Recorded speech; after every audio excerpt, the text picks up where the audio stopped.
Do you love movies? So do I. What's up, y'all? It's KB, and I love movies, inviting you to listen to The Conversation, a film podcast where passion meets perspective and opinion.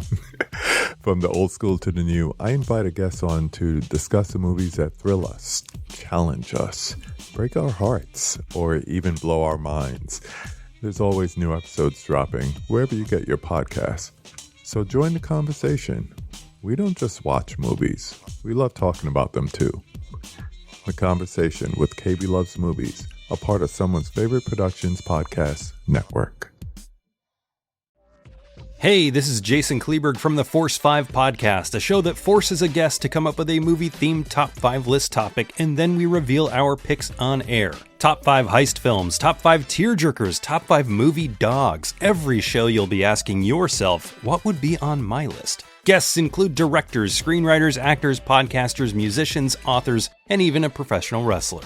Subscribe to the Force 5 podcast, and you won't just be a listener, you'll be a list nerd. The Force 5 podcast, available wherever you're listening now. They're still not sure it is a baby. Yeah, there's a lot of weirdos out there. Don't tell them. Act normal.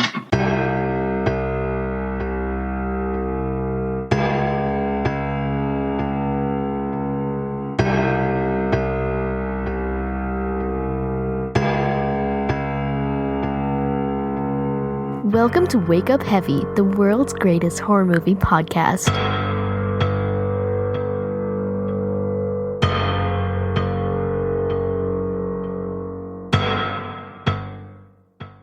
The nightmare of childhood. You need a man. This is my house. Hello, and welcome back to Wake Up Heavy Recollections of Horror in the Year of Our Lord 2020. This is the look back at 2019 episode, and I've been kind of taking my break seriously, and every time I think about coming in here and recording, I stop myself and sit and watch a movie instead. So it's good to be back. They are doing tree trimming on our block today, so I don't know how long I will have until I need to take a break. But anyway, first things first, hopefully this sounds a little better. I keep kind of fiddling with pop filter treatments. I didn't have one at all for the first, I'm not sure how many episodes. And then I kind of jerry-rigged one out of some home office items. And then I bought this little foam cover for my Blue Snowball microphone. And it worked okay, but I could still kind of hear those plosives throughout. I got an Amazon gift card for Christmas and finally broke down and spent a whole $8 on a real pop filter. So hopefully that eliminates plosives and other odd sounds that emanate from my mouth completely. And I hope that it allows me to actually talk a little louder, which I tried not to do with the other half-assed filters that I had used. So, technical stuff out of the way. Mainly what I'm going to do on this episode is talk about what happened in 2019. Put out, I think, 47 episodes, and a couple of those were combined for the Patreon page for the 2 or 3 months that lasted. And, of course, the Why Didn't I Rent This episodes that I compile. But when I added it up, that was 47, which is 5 shy of doing one a week for the year, which sounds about right since I took that break in June. And I didn't put one out every week in December. So, still, I had taken the break in June to kind of pull back and slow down, and apparently that didn't happen. We had a bunch of series, the Stephen King series, the Women in Horror Month series way at the beginning of last year, the Why Do I Hate Slasher series, and all that fun stuff, and I kind of set aside the full-length episodes, or not full-length, that's not an accurate term, since all the episodes are full-length. the in-depth episodes, the series episode, or not the, forget it. What are you even talking about? You know what I'm talking about. The way the show basically started and then got kind of waylaid. And I'm happy to announce that in February, when the new season starts, there will be an in-depth episode with a guest host. It is for a movie that I shelved when I got back from my break last year in June, or actually got back in July. So we will be tackling that movie. You probably may remember what it was going to be. If not, you'll be surprised. And after that, I've got some strange ideas in my head. I got some bad ideas in my head. On a few episodes, I may move away from explicit horror content. I mean, explicitly horror, not explicit horror, if that makes sense.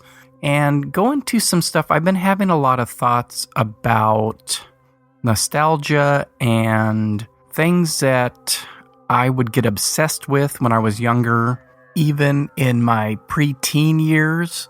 And part of that came about because I kept seeing these articles about Peter Ivers. If you don't know who Peter Ivers is, for one thing, look him up. My only real knowledge of him was that he sang and wrote the music for In Heaven, the Lady in the Radiator song from Eraserhead. And I'd heard a little bit about him being a musician and some other things. But all of a sudden, over the last month or so, there had been all these articles about him. I think it was mainly due to the release of a CD in November that compiled some old home recordings of his and some demos and things like that that had never been released before.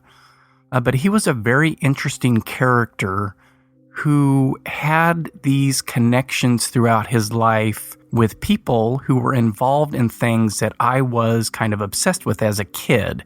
And a lot of this stuff I didn't know. He was murdered in 1983, and it is still unsolved.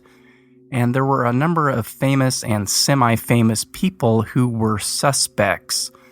And it's just a fascinating tale of a life cut short and of the influences that he had, though very few people know much or anything about him. So if you follow me on Twitter, I actually had posted a thread about a number of the articles that I had run across.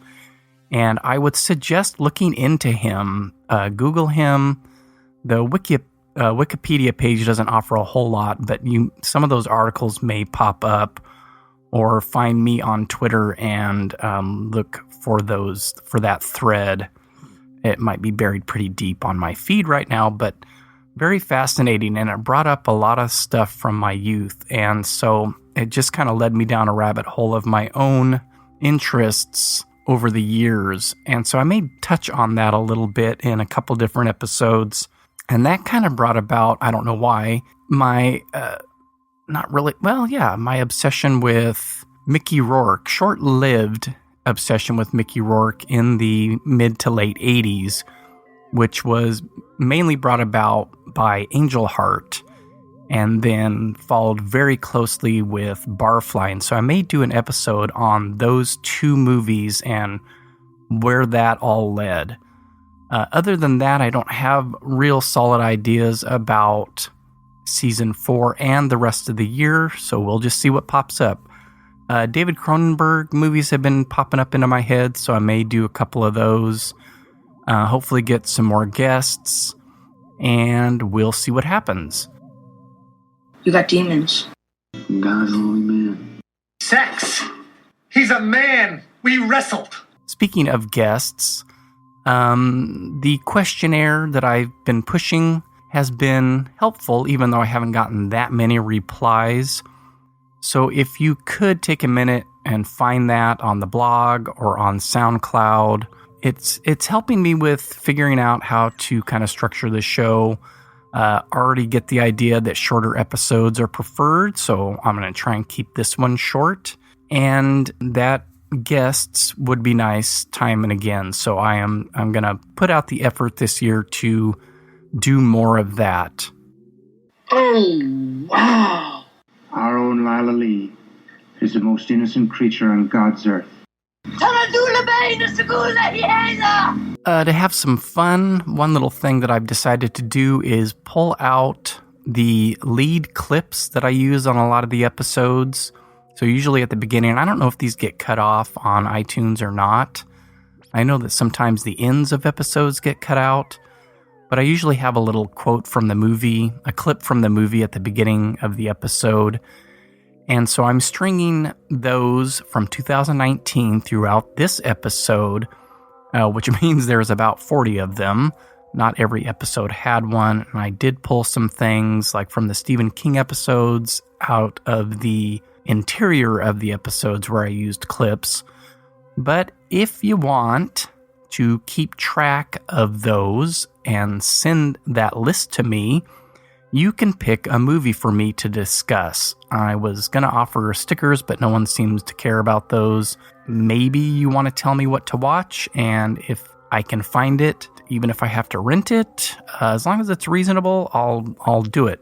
So you can be mean and pick a shitty movie for me to watch, or just something that you really like that I haven't done, and make me watch it.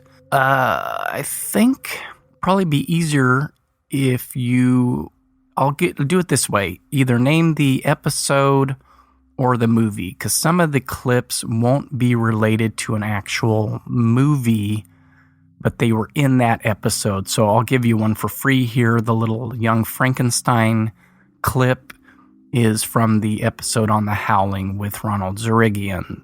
So there may be some oddball ones in there, but heck, if you get close, I'll let you do that. And you can just send that either as a comment on the blog or find me on Facebook. And I think I have messaging enabled on all of my social media. So Facebook, Twitter, even SoundCloud, you can message me and send in your guesses. Suit yourself. I'm easy. Which means that magic is everywhere. This is not a horror film. This is a Santini film. So since this was the first full year, I don't have much to compare it to other than the 5 previous months in 2018. But yeah, the plays went up a lot. That was mainly due to having Mike White on in January and March. And those appearances led to April being the most successful month for Wake Up Heavy with nearly 700 plays, which is more than all of the months of the previous year. And then with the other guests throughout the year, that led to more plays as well. And that has been a big help. And so, like I said, I can't really compare it to the previous year. All I know is that for 2019, I averaged about 356 plays a month, which again is some podcasts' hourly plays. And, I mentioned this, I think, on the 1-year anniversary. I can't compare myself to other podcasts because some of them have been around for 10 or more years. Some of them have famous or industry hosts. So I don't like to play that game. I was quite surprised by the number of plays per month. And it tended to go up every month. There were a couple of drops now and again. But yeah, that's like 10 plays a day or more. And that kind of blows my mind since I barely know 10 people outside of my family. So thank you very much for listening. Hopefully 2020 even improves, and I'm sure having more guests will help with that, and maybe more interesting topics. And I'll try to cut down on long series. That Stephen King thing got a little bit unwieldy, but I was having fun doing it. And maybe not weekly episodes again. I'll try to stem my enthusiasm for new things that pop up, but who knows? I can't make any promises, or I shouldn't make any promises. Extra. Some extraterrestrials aren't friendly. Narcissism and Entitlement 101. Anything can happen when you're alone in the dark. It's cold in here right now. You heard me complain about the heat during the summer. This little room where I record is kind of sheltered from the rest of the house, and it stays about 10 degrees cooler than the rest of the house during the winter, and it's a tad bit warmer during the summer. So I've got a little toque on to keep my head warm, and I put the little space heater in here before I started recording, so it's not too bad. Oh, I forgot to grab my blankie, though. That's weird. All right, let's get on with it. I think the only other thing I really wanted to do was talk about some of the movies that I saw for the first time in 2019. And so I will start going through that list. Oh, by the way, I think on my Letterboxd page, I listed about 485 films. A handful of those, I think about 4 or 5, I didn't actually finish. And there were others that I stopped and will not return to, but there were a few that it wasn't the right time to watch and I wasn't feeling it, and we'll get back to. But I think 482 or 487 or something like that. Those were not all new films. A lot of time when I'm working from home, I rewatch stuff, and I just rewatch stuff at other times when I feel like it. But some of the more interesting new movies and new discoveries I will go through. I just want to point out some that I think are definitely worth your time, and maybe you haven't seen them yet. They're all gonna laugh at you! As soon as possible! As soon as possible! The ice is gonna break! I will also post a link to the full list of these movies that I am pulling the cream of the crop from on the show notes for this episode, as well as a link to my 2019 watch list. So this is pared down and pared down again. You can see the full watch list and also what I'm currently watching. So I'll link all that stuff on the show notes. And one final note here, new movies to me in 2019 may have been released in 2018, and I did not get to see them in the theater, and I waited until they were streaming for free, as I am wont to do. Okay, here we go. Starting with Annihilation, which my wife and I watched together and both really liked, and I think I have watched it twice since. The Duke of Burgundy, Peter Strickland's film prior to Berberian Sound Studio, which is one of my all-time favorites. I watched a great documentary about Ozploitation films called Not Quite Hollywood. It was on Shudder. I don't know if it still is. But one of the movies that it brought to my attention was Next of Kin, and that is on Shudder, and it might also be on Tubi or one of those other free apps currently. Pretty interesting early 80s Australian film. A movie I know that I talked about before is the Estonian folklore tale November, which I absolutely loved. One of my favorites from last year for sure. First Reformed, that was on the Paul Schrader kick because of the Taxi Driver episode. A movie I had been trying to watch for a while called The Shout with John Hurt and Alan Bates. I think that's on Prime right now. Check it out. It is really strange. Earlier in the year, Shudder had Robert Altman's Three Women, and because of images, I thought I had seen this before when I was younger, but I don't think I had, with Sissy Spacek and Shelley Duvall. Really, really good. I'm not sure how to describe it, but check it out if you can. I don't think it's still on Shudder, but it might be. Also on Shudder from earlier in the year was The Car with James Brolin and Kim and Kyle Richards as his daughters.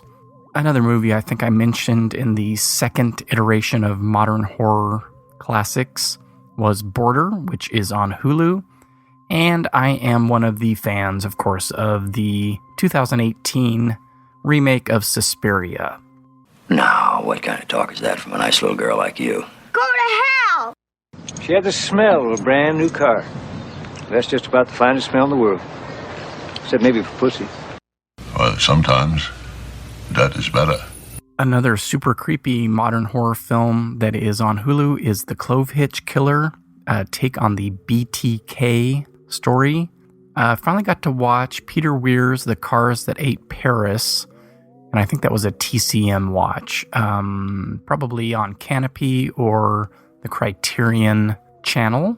Memories of Murder, and I'm pretty sure this was brought about because of Parasite, the new Bong Joon-ho movie that's getting a lot of buzz, winning awards, and has a bunch of Oscar nominations. Really interesting South Korean police procedural about a serial killer who, I guess, they recently caught. And this was, I think, happened during the early 80s. Another movie that my wife and I watched together, The Bad Times at the El Royale. Very, very good. This was one I mentioned sometime during the year that I caught on Shudder, and I, again, think it has migrated to Tubi or one of the other free streaming apps called Vi, a 1960s Russian horror film that is super fun to watch. Of course, I get inspired by the Projection Booth podcast to try and catch some films that I haven't seen before, and these next two are examples of that. A Czechoslovakian film called Case for a Rookie Hangman, and Belladonna of Sadness, a Japanese animated film that I had started watching a while back and didn't finish, and then it disappeared. And this was either TCM or I think it might be on Shudder right now. One of my favorites, probably my absolute favorite watch from last year, was Under the Silver Lake, which I did an episode on with Sam Panico. Holy jumped up ball-headed Jesus Palomino. Why is it so mean? He didn't get out of the cock-a-doodle car! These next two are Netflix exclusives, In the Tall Grass and Dolomite Is My Name.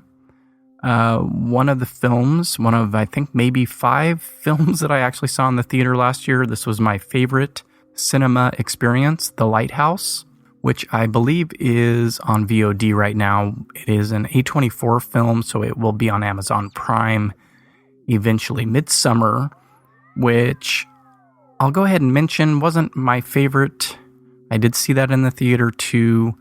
I don't like it as much as Hereditary, but it is on Prime now, so it is worth a look. I know I mentioned Looking for Mr. Goodbar. That was technically a rewatch, but man, did that movie, it's rough. It hit me hard. And good luck tracking it down, but you can find a version on YouTube. And of course, Return to Oz. First watch with the family, and we all really enjoyed it. And my daughter and I did an episode on it.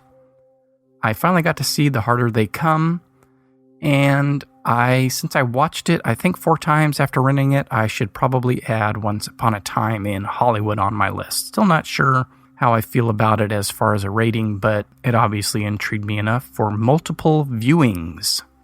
Oh, you done it now, Jody Verrill. You monkhead. Outlander! We have your woman! She still lives! This machine just called me an asshole! And I won't do the last part of my 2019 watch list like I would normally do on an episode since the last one, except to note that it included, I think, 4 or 5 Coen Brothers rewatches, Shazam with the family. Maybe I did talk about these already.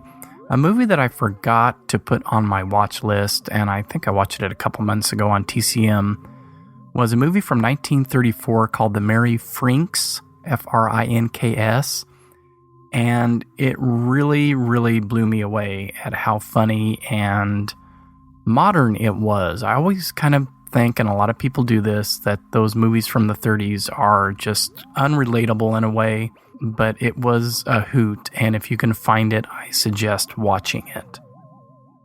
Now he said Sick'em Boy, but what I heard was Chopper Sick Balls. That boy's one mean motherfucker. Unless it were witchcraft. And again, the links for all of those things will be on the show notes, so if you have any interest in going through hundreds, and this isn't unusual, I don't do this right. I'm supposed to be keeping a diary on Letterboxd, which I'm now doing this year, and it would have tallied everything for me and shown me, which director I watched the most, which actor I watched the most, but I just created a list. I've seen other people's on Twitter, and they were all in the 400s and up as well. So it's not unusual for us movie fans to watch this many movies in a year. All right. Don't forget to tally all those little clips that have been spaced throughout the episode and send me that if you want to pick a movie for me to talk about on the show. And if someone actually takes the time and bothers to do that, I will be really surprised. Have you ever been laid on a waterbed? Sometimes dead is better. All right, to finish up, I just want to go over some stats from 2019 that I didn't get to at the beginning. The most played episodes of the year were the two that Mike White was featured on because he brings in his own audience. So that was Season 2, Episode 1, I'm God's Lonely Man, the Taxi Driver episode, and then They're Still Not Sure It Is a Baby, the Eraserhead episode, Season 1, Episode 6.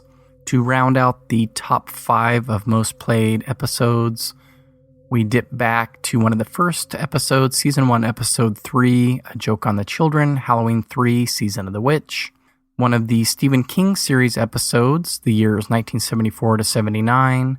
And then my special guest episode with Ronald Zerigian when we discussed The Howling. The Simon Fitzjohn on Full Circle episodes were right behind that. The episode on Return to Oz that I did with my daughter did get quite a few plays, more than the average, so thank you very much for listening to that one. It says you're a dead fuck. If it doesn't gel, it isn't aspic, and this ain't gelling. That was fun. The least played episodes of last year happened to be the Women in Horror Month episodes. I'm not sure what to make of that other than people probably don't want to listen to a guy talking about Women in Horror Month, but I was just trying to put a spotlight on some directors and actresses and films that featured female leads or female creators. So I won't be doing that series again this year, but I will probably try to boost that stuff on Twitter and Facebook. There were some very good female-directed films from 2019, and I just watched one of them the other day on Hulu called The Nightingale that was super, super hard to watch, but very good. Don't watch it unless you do some research into what it's about and what is presented in the film. Christ, you really blast them all, don't you? Blacks, Jews, Mexicans. You want the whole goddamn world to yourself? Yeah. The 5 countries with the most plays are the US, the UK, Canada, Spain, and Ireland. The cities with the most plays are Fresno, my hometown, Clovis, which is our sister city, Mountain View, California, Philadelphia, PA, and Bakersfield, California. Are you ready for the summer? That's the World Bantamweight Jerk-Off Champ over there, huh? Merry Christmas! Okay, I think that does it for the Look Back at 2019 episode. Look for a brand new, in-depth episode in February with a special guest host. And then from there, we'll just have to see what happens. Thank you so much for listening. Don't forget to rate, review, and subscribe to Wake Up Heavy on iTunes, Apple Podcasts, or wherever else you listen to this show. And check out the questionnaire, please. It is helping me figure out some stuff about the show. So it is, if you have any opinion on length of episode, guests, and other things, check it out and take a minute or two to answer those questions. Have a wonderful day, and I will see you in February.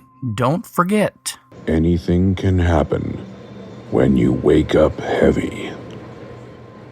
Ho, ho, ho, ho, ho, ho, ho.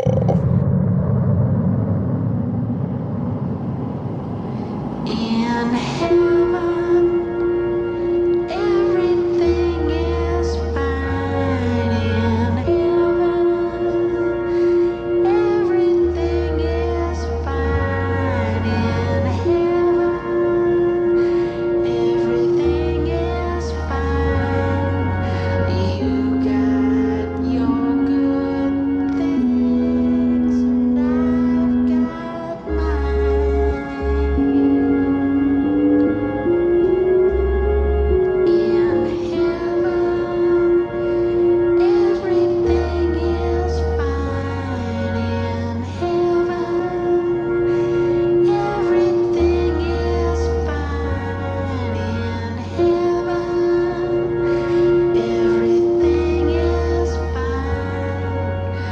you.